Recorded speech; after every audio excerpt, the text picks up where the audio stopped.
Hey there guys, Darkman here, welcome back to more Fate Stay Night. In the last one, Saber just kind of destroyed it, Ryder. I'm assuming that's what happened, otherwise I'm pretty sure we would be dead. So that's just my guess though. What else happened? That's pretty much it. We found out that, we essentially found out the identity of King Arthur. I mean of Saber, who is King Arthur. Gosh, I am terrible at keeping a secret. So yeah, with that being said, I would be the worst in a Holy Grail war. Someone would just like come up to me and be like, "Oh man, your servant's so cool," like yada yada. And I'd be like, "Oh yeah, she's totally not like King Arthur. Oh, I mean that was supposed to be a secret. Don't tell anybody." And then I would lose. With that being said, let's just jump into it. The rooftop is silent. The wind is gone and nothing makes a sound. I can't approach Saber, and I just stand there. I don't know if I'm still confused or if my heart is still captivated by that sword.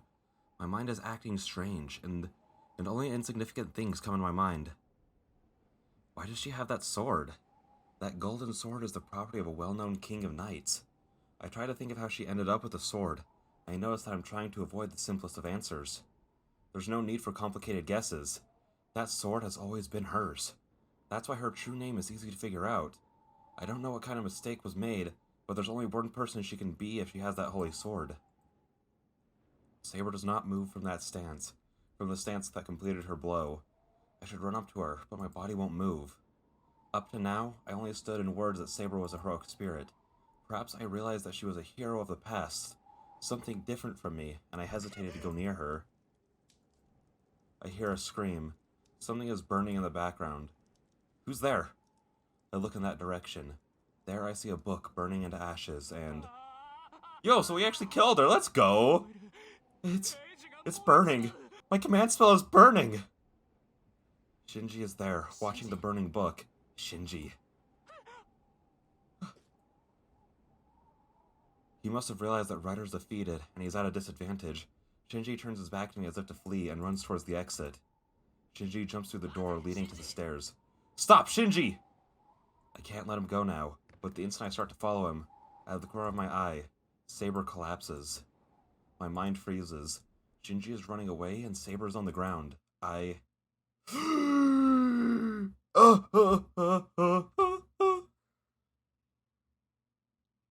Would this get me a bad end? In what world would this get me a bad end? Shinji can't do anything to Saber. I mean, to Shinji. We've already proven that. Freaking a half-dead Shiro after getting his, entire body destroyed by Ryder kicked his trash. So I'm just gonna go... I'm actually just gonna save it over one. I'm gonna follow Shinji just to kind of see where it goes, and then I'm gonna go back to run to Saber. Just because I'm curious. Shinji comes first. If Saber defeated Ryder, I have to get Shinji and have him relinquish his status as a master.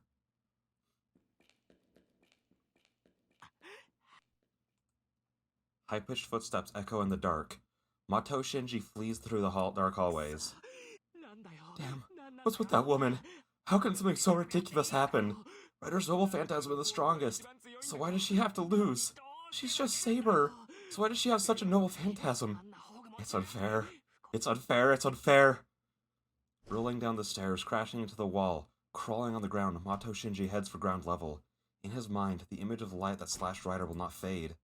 Exactly as he says, that noble phantasm is an abnormal existence. The holy sword that appears divine to its allies looks like the devil's creation from the opposing viewpoint.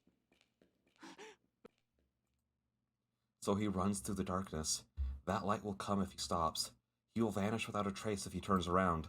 There's no time to pause. He puts more weight on his life than the fact that he has lost his servant, or the fact that he isn't a master anymore. Yeah, you heard him. What was that about her noble phantasm being invincible? That woman. All talk. How could she trick me? You were defeated because you were too confident, you idiot. But those were Mato Shinji's orders. Not to kill them quickly. Ignoring Ryder's advice that they should kill them with one blow if they used the noble phantasm, he chose to corner Saber. Another tumble. Even though he's almost out of this darkness, he hits a huge wall. Don't put a wall somewhere like this. He punches it in anger. Huh? An unlikely sound is made. Mato Shinji looks at what he thought was a wall, and at his arm bent up like a puzzle ring and even forgets to scream because of fear. Oh! Oh, what? No! Oh my gosh! Wait, are we actually about to get in a bad end? Is Ilya gonna kill us? She wasn't very happy with us last time we met. Granted, she was very happy with us the time directly before that. So honestly, it could go either way. Hang on, I need some water. I've been walking on a treadmill for the past, 30 minutes, because this might be too much detail. And if so, just skip ahead, 30 seconds or something. But, I have a standing desk. And because I just sit all day at work, I decided, standing desk, a good idea. But, like when you're standing in line at, say, at an amusement park or something, and how it's so much harder on your feet than walking around is. So I bought a little treadmill that goes under my desk. So I thought, hey, while I'm working on stuff on my computer, I could just walk at the same time. It's not like it's the most intensive exercise, but it's like keeping my body up and moving because you're supposed to move a little bit about every hour or so, I think, to for health reasons. So I just figured hey man, on my short work days, I could just walk the entire time, and on my long work day, where I work a 12-hour shift, it's there when I need to get up, So I'm a little tired already just because I've been testing it out all day. Not all day, but just the past again half hour, but I've also been lifting it and doing that stuff before that. That's why I'm a little out of breath already. Anyways, back to the thing you're here for. You can't do that, Mr. Maggot of Makiri. There's no running away for a loser. Laughter fills the air. In the tense darkness, the silver hair of a white girl appears. What was he about to say? The moment of recognition. The instant he realizes what's in front of him, Mato Shinji is terminated. Yo, my fake Grand Order just stopped grinding. That's pretty sick. I run through the dark hallway. I can't see, but I'm able to follow Shinji, because there's no other sounds. Shinji's footsteps echo through the hallway, so it's easy to follow him. His footsteps stopped. It's a sudden change. The sound I was hearing was nearby, and there's still some distance to the elevator. As far as I remember, there's no reason for Shinji to stop in the middle of the hallway. Shinji? I walk quietly and advance with caution. I see the change quickly, the spot where Shinji's footsteps died. In the hallway, that was empty on my way to the rooftop, there is a red puddle. Oh, fuck, dude. So Ilya just killed him, and then just dipped. Oh my gosh. I mean... Listen, Ilya is a monster. And I've seen on, the, Fate subreddit, just the general Type Moon subreddit, that some people are saying that, apparently the bad ends aren't, quote-unquote canon, and they're just supposed to be, something grotesque. But I say bullcrap, because there's nowhere in the light novel, as far as I've seen, that indicates that. And based on everything I've seen of Ilya, she seems fully capable of doing what she did to Shiro in the bad end. So she is still a monster. But I would never say that Shinji didn't get what he deserved, considering just out of his inadequacy, which, that's a terrible thing to have to go through, just constantly feeling inadequate to essentially everyone around you, especially your family and the people you live with. Or you go to school with someone like Rin, who's the top tier ace mage of the best family around, essentially, and then you're over here part of the dead family that no one respects anymore, essentially. I get it, he has something to prove, but turning your entire school into a smoothie for your servant is not a justifiable response, So in a way, Shinji kind of...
セイバー、おい、しっかりしろ。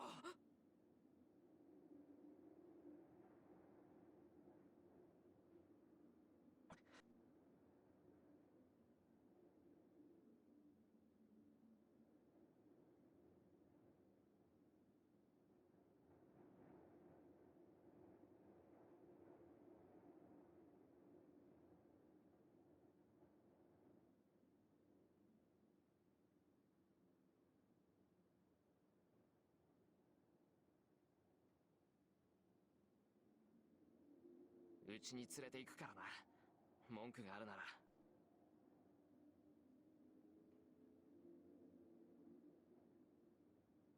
熱い。ちゃんと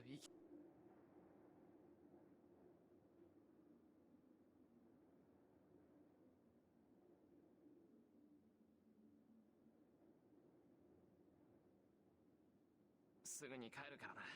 それまでおとなしくして。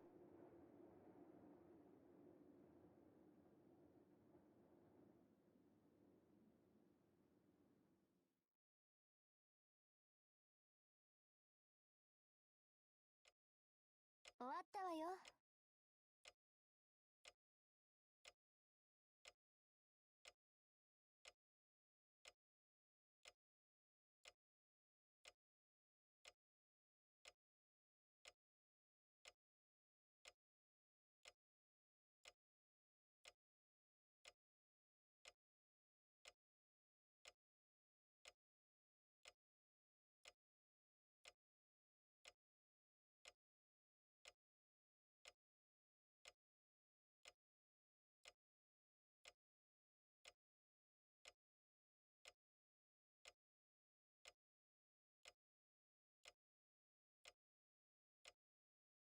和室に寝かせてきたけど、あの分じゃしばらく目を覚まさないでしょうね。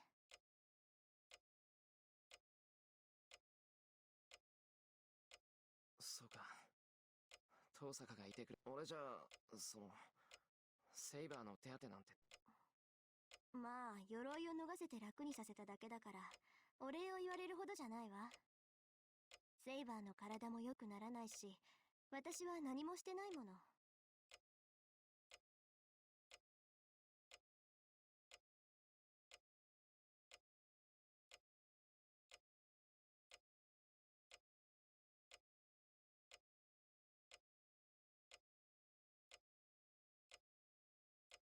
それでシンジを探しに行って帰ってきたと思ったらセイバーがあれでしょ。一波乱あったのは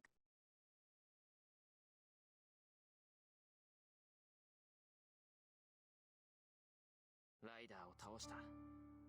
シンジはレイジを失ってリタイアしたよ。ただその時にセイバーがセイバーの宝具ね。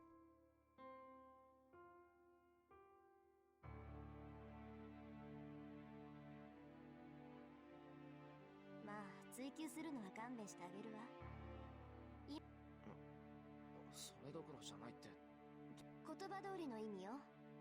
あなただってうすうすは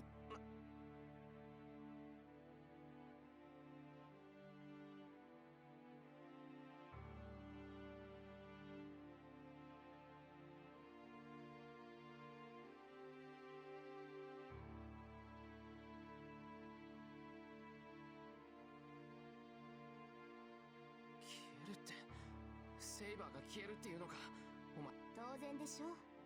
セイバーの魔力はほとんど空っぽなのよ。セイバーの宝具がどんなものだったか。セイバーは自分の中の魔力をほぼ今彼女が苦しんでいるのはね、魔力がないから消える。セイバーは傷を負ってもいないのに消えるっていうのか。ええ、サーバントにとっては外的ダメージより霊体であるサーバントに肉体を与えているのは魔力だもの。それがもっともそんなことにならないようにマスターはサーバントに魔力を送るんだけど、だからセイバーは自分の魔力だけで戦うしかない。切れたらそれまでよ。けど今までは大丈夫だったじゃないか。セイバーだって眠っていれば持ち直すって。それはセイバーの魔力量が桁外れだったからよ。そうね。確かにセイバーの魔力、彼女ならまだ消えずに肉体を保つぐらいの魔力は回復できるけど、結局はそこ止まりよ。セイバーはずっと今の状態で宝具を使うなんてもってのほか。次に宝具を使えばセイバーは間違いなく次に宝具を使えば消える。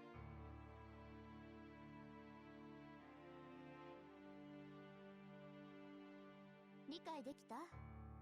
結局セイバーを以前の状態、マスターがサーバントに魔力を提供するか、サーバントが自分で魔力を。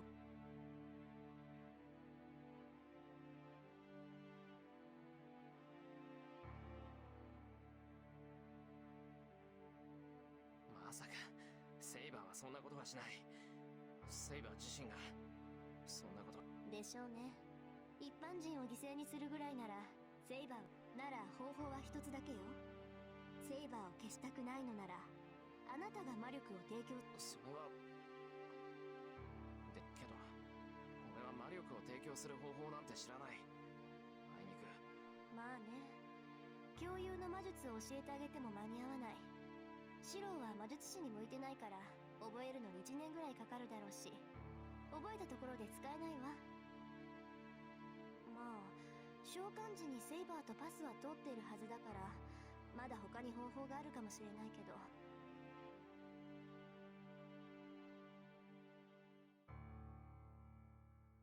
いい？セイバーを助けたいのなら彼女自身に人を襲わせ、それはあなたにも分かってると思う。もちろんセイバーは嫌がるけど、放っておけば遅かれ早かれセイバーは消えて。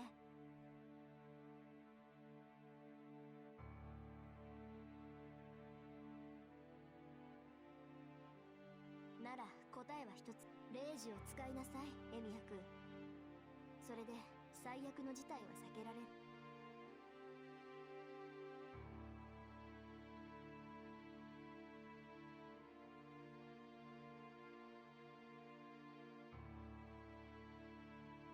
決断はあなたに任せるわ。